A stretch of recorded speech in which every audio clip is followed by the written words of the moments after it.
All right, good morning, everyone. This morning, what we're going to be doing is we're going to be looking at tethering. One of the main reasons why I emphasize tethering for photographers is that it gives you the advantage that you're able to capture your images and see them real time.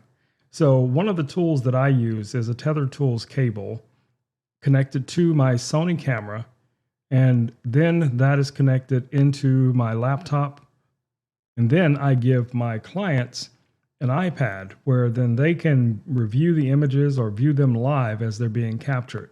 So we're going to go through all of those steps today. So first things first, we're over here on Tether Tools website. If you guys are not familiar with it, it's just tethertools.com. They have a ton of different products that you guys may be able to benefit from. They have kits that you can purchase that literally has everything in it that you would want to set up, from wireless mounting systems. They have just a huge range of different things that you guys would be interested in, as well as a learning center. So you can go here and learn quite a bit about tethering, how to set up your cameras, which cameras are going to be compatible, things like that. But what we're going to do today is we're going to look at the bare bone basics of what it would take to do the tethering. So the most important thing that you're going to need is going to be a tethering cable. Now, Tether Tools is the leader in these tethering tools when it comes to the cables starting out. That's kind of where they started. But you can still use a traditional USB to USB cable. You can use the cable that came along with your camera. So you can still capture without owning one of these cables. I'm just telling you that this is what I use. And there's a number of different reasons as to why I use these cables. So like when I'm on location, this orange cable has saved my camera, my gear, many times, because people are walking around, they're all over the place. You got makeup artists, hairstylists, you have the models, you have the people who hired you, you have your assistants, they're all walking around, and it's really easy for them to trip over one of these cables and snatch down, your camera, snatch your laptop right off of the desk. So having this this neon orange type colored cable can save you guys in a lot of different ways. All right, so that's the basic setup. So if you go over to, like I said, their website, you can look at some of the other tools that they have. Now, this jerk stopper is one of the things that I usually have connected to my camera, and that's to prevent the cable from being pulled out of the USB, whichever one it's connected to. I don't use a ton I don't use anything else pretty much for the most part from their site. Those are the two main things that I use, which is the jerk stopper and the cable itself. But like I said, there's a ton on here that you guys can use for resources. The other thing that you want to take a look at is which software is going to be compatible with your specific camera. Now, I personally use Capture One, but at the same time, I do have Lightroom. I have Photoshop on my system. I don't capture with Lightroom. I don't even believe Lightroom is very efficient when it comes to Sony cameras. But even if you don't have Photoshop, you don't have Lightroom, you don't have Capture One, or you don't want to invest in any of those, it's not a problem. Most camera manufacturers provide you with some software that allows you to capture directly to your computer from your camera using some type of USB cable or tethering cable or something like that. It won't have all the advanced features that Capture One would have, but it does have the basic features, and that's being able for you to capture your image and transfer it directly over to your computer and be able to see it real time. Now, if you're interested in Capture One, you can go over right now and you can download a trial. And I'm not mistaken. If I'm mistaken, I'm not sure. Well, I think the trial lasts for about 30 days. So you can download the trial and you can experiment with it. You can play with it. There is different versions of Capture One. So there's Capture One for Sony. There's Capture One for Fuji. Then there's Capture One that is kind of universal. It just works with all cameras. Now, if you want to purchase Capture One, there's two options. You can do a monthly subscription, or you can purchase it outright. So if you went with the Capture One Pro, the full version, it's going to be $299. If you wanted to do a subscription monthly, it's $19 a month. And then there, like I said, there's the Capture One for Sony, which is $14 a month, which is retailing for $199. And they all kind of follow suit for, forward from that. For Fuji and Nikon, they're both $14 a month or $199, for the full version. So you have the option to subscribe or to purchase the software. Okay. So for the most part, that's all you really need to know about, Capture One and Tether tools and things like that. The rest you can find out pretty much on your own. But the way I use it in studio or on location is when I'm shooting, headshots or I'm shooting with a client. I like to have the computer and the camera connected so that I'm able to capture the images real time. And that way I can see if there's any imperfections, if there's any lighting problems or anything that's going on, I can address it during the shoot and not have to worry about, this is something I'm going to have to spend a lot of time trying to fix in post. So what I'm going to do is I'm going to show you very simply how I would set this up for a very, very simple product style photography. And for the most part, it's as simple as it sounds. So we're just going to open Capture One. And I've already done some test shots, but we're going to start off fresh. So we're going to go in here and we're going to just create a new session. And I'm just going to call that test. And we're just going to go, okay. So as you can see here, it already sees my camera. So it sees that my camera is set to manual and the ISO is at 100. I'm sorry, my ISO is at 80. It's at an f-stop of f8. And the shutter is 1/100th of a second for what I was capturing before. And one of the cool things that you can do with Capture One is you can do a real-time view. You can click on this little icon here that looks like a video camera. And what it'll do is it will open up real time so that way if you're adjusting something, and I'm going to reach over here and adjust this Zoom H6. And you guys will be able to see real time what's going on, right?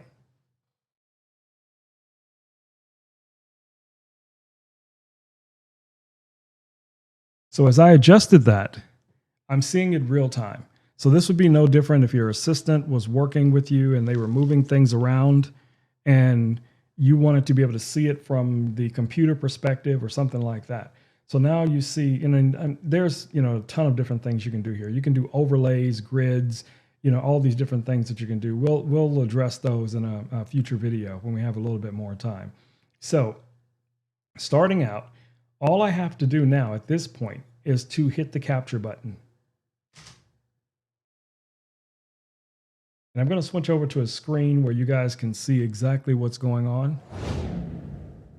So as you can see here, what I have is my Sony a7 III connected to my computer, and I'm going to rotate this so you guys can see here. The Tether Tools cable is connected to the camera right here. All right, so I got that locked back down where I want it. So now if I take another shot, obviously it's not going to be in the same position because I've moved the camera. But if I take a shot now, and let's go over to this webcam view. As you can see, everything is adjusted because it's moved, because I moved the camera. So literally everything that you capture, you're going to see it in real time. So if you added something new to the scene and then you took a shot, you'll see instantly that's going to be reflected onto your computer.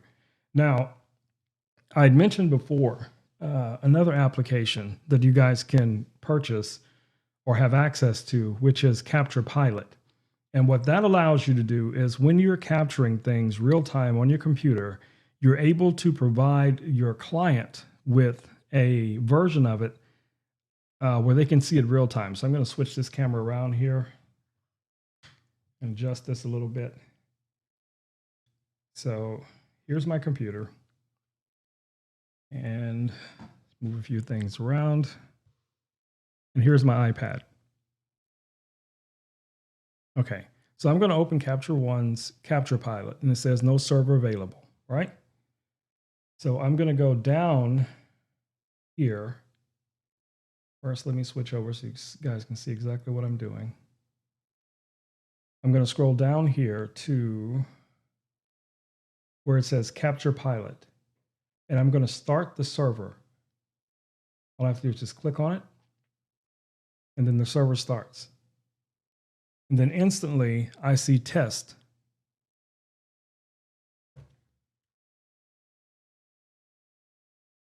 I can see test here on the screen. And then if I just click on test, as you can see here,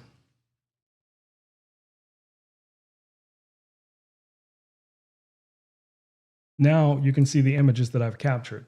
So I can click on this image, I can look at it real time, I can zoom in, I can rate the image, I can even trigger the camera from this app if I give permission for the app to be used for triggering. But usually that's one of the things you want to turn off. You don't want your clients to have access to being able to trigger the camera. You just want them to be able to see what it is that you're capturing, right? So let's go back. We're going to take a few more shots.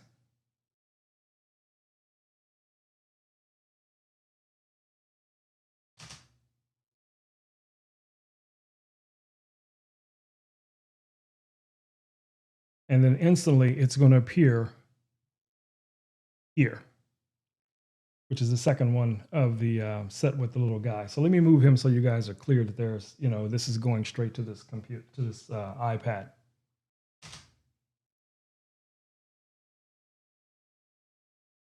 So, as you see here, and it takes a few seconds. It depends on your Wi-Fi speed and all that stuff, but the image is there. So imagine you're working with a client, a fashion designer, something like that, and they want to be able to see in real time, exactly what it is that you guys are capturing. So the key to a lot of this is going to be for you to be able to just jump back and forth, for them to be able to see it and say, okay, hey, can we adjust this or can we adjust that? Whether they're talking to the makeup artist or they're talking to their wrangler who is helping with the fashions or whatever the case it is, this again is a very, very powerful tool. So simply enough, you guys can set this up inexpensively, starting off with, if you have an iPad, then utilize it. If you're using Capture One, here's another feature that you can use in Capture One. And one of the really, really cool things about Capture One, and I want to show you guys this really quick if you're not familiar with this already.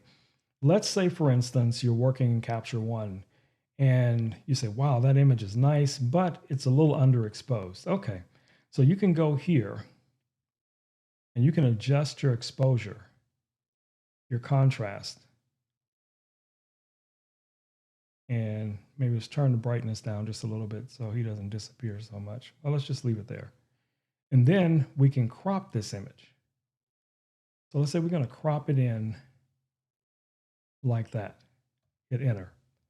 Now when we capture our next image, it's going to hold those attributes. So you can either go back over or just hit your capture button up here, and it's going to capture the next image. And as you see, the next image is already cropped, and it already has those lighting presets done. So even if, for instance, you went in and you said, okay, well, I'm going to really, really, do something crazy, and, let's say he's green, whatever, the next image we capture is going to have that exact look. I mean, obviously you wouldn't want that. At least I hope you wouldn't. Get our white balance back. Bring exposure down. Now, this is not set in stone. This is just kind of like a preview for you.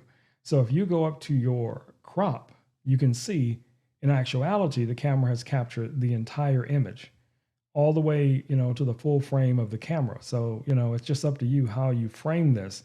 But if for some reason you're shooting something that requires a lot of detail and you really want to see that detail close, this is a very powerful tool to be able to really just zoom in and say, okay, this is really kind of a crop.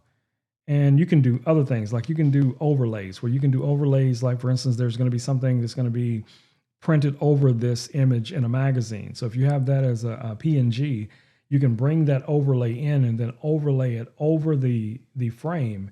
So then every time you capture an image, you're able to see that. It won't save it to the frame, but it's a visual tool is all that I'm saying. So let's just take another shot. And as you see here, our most recent shot shows that. And then if we go back over to our GoPro view, you can see that we're getting those same images coming in. And then, like I said, they can rate these. They can use a color scale. They can rate them via numbers. So if they say they want to rate this a green, and then they want to give it a 3, and then that's going to reflect back here in your image as well. So if you see down here, it's reflecting that where it says it's green and they gave it 3 stars. So again, like I said, this is a very powerful tool. And this would work just as simply if you were doing headshots, if you were doing product photography, if you're working with models in a studio or something like that, where you're trying to get a certain look and you want to be able to capture everything. This is why in most of my videos, if you notice, I have a tendency to say that quite often. Tethering is a very, very, very powerful tool. If you have not experimented with tethering, give it a shot. If nothing else, just look at your camera, go over to your manufacturer's website and see exactly what software they offer for you. Now, there are some free versions that can do basically the same thing. And, there's a ton of those. If you guys like in the future, maybe next week or so, we can look at some of those free applications that will give you a lot of the same control. It will not most likely give you the same control that you're going to get from Capture One. Now, just to be clear, Capture One is not exclusively just for capturing. Capture One has a full suite of editing tools, no different than you would find in Lightroom. If anything, it's a lot better than Lightroom. So you can go in and do all of your adjustments. You can adjust your clarity, your curves, your haze, your levels. You have a bunch of presets that you can work with. You have different color effects that you can do, as well as there's like a rudimentary skin softening or skin harmonizing filter that you can use, for softening skin and stuff like that. And then if you're capturing that, you'll have that saved to your hard drive. And if you're like me and you're also capturing to your computer, to your camera, via your SD card, you have the raw version, but these are also raw files. These are not, what I'm saying? These are not JPEGs that you're capturing. So even if you, capture this way and you say, okay, well, I'm not happy with that. Well, you can always go back and revert that because this is still a raw file. So you're not limited to exactly what you're setting this at. This is just to help you see what it is that you're doing and work from there. And you can also control your camera from Capture One. So if I wanted to take this down, so let's say F6 or 5.6 or something like that, and I wanted to adjust the ISO and I wanted to bring that up to say 100, so it won't be quite so dark. I can adjust all of that right here from the camera. From Capture One. Then I can take a shot, and it's going to give me, the results based on what it is that I changed. So let's go back up. Let's do 6.3.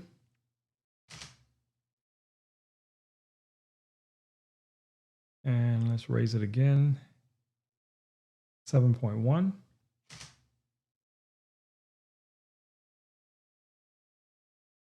So you see each time, and as well as your white balance, if your white balance is set to auto like it is right now, it's set to auto.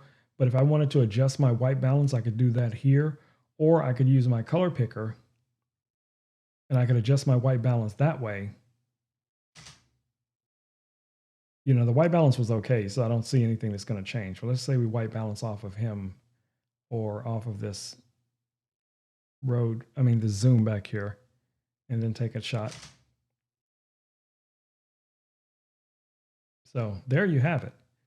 All right, guys. So like I said, I just really wanted to do this video today to go over some of the ways that I use Capture One, the ways that I shoot tethered, so that maybe, going forward, as you guys are working on your projects or working on whatever style of photography you're doing, whether it's product, whether it's portrait, boudoir, this is a powerful, powerful tool for boudoir photography. You have a monitor up, you're taking your shots. Remember, most of your boudoir clients are not going to be models. They don't have a photography background. So you want to empower them, so when they see the images, versus, the back of your camera, this little 3 or 4 inch screen, now you can show this to them on a 27-inch screen, or, whatever monitor you bring with you, or if nothing else, even a 13-inch, laptop is still going to be a much larger image for them to be able to see real time what those images look like. And the advantage is, because you're capturing like this, you could easily, without having to go through any trouble, pick a file, send it over to Photoshop, do a really quick rough edit, just so they can get an idea of exactly what that image is going to look like going forward. Boom. Or you can do it even in Capture One. You can do a lot of your little basic lighting adjustments and things like that, so this is a tool. That's the key. It's a tool. So use it to your advantage. If you can't afford this, and I understand a lot of people right now financially, it's a struggle, but there are free alternates out there for you to be able to utilize. So use one of those. All right, guys, I'm going to bring this live to an end. I will repost this video. Hopefully the audio won't be a problem today. I am upstairs in the office, so I'm using the Rodecaster Pro today. So I should be getting much, much better audio. But like I said, I will upload this video to my normal social media sites, which is going to be Instagram, Facebook, and then here again on YouTube. So if you guys miss these lives, no problem. I will always, re-upload this content. And I look forward to seeing you guys in the next live. If you have not subscribed, please do so. If you're not following me yet on Facebook or Instagram, the links are in the bio. So I look forward to communicating and chatting with you guys on Instagram. But until then, guys, stay safe, wash your hands, take care of your loved ones, and get out there and create something amazing. I will catch you guys in the next live.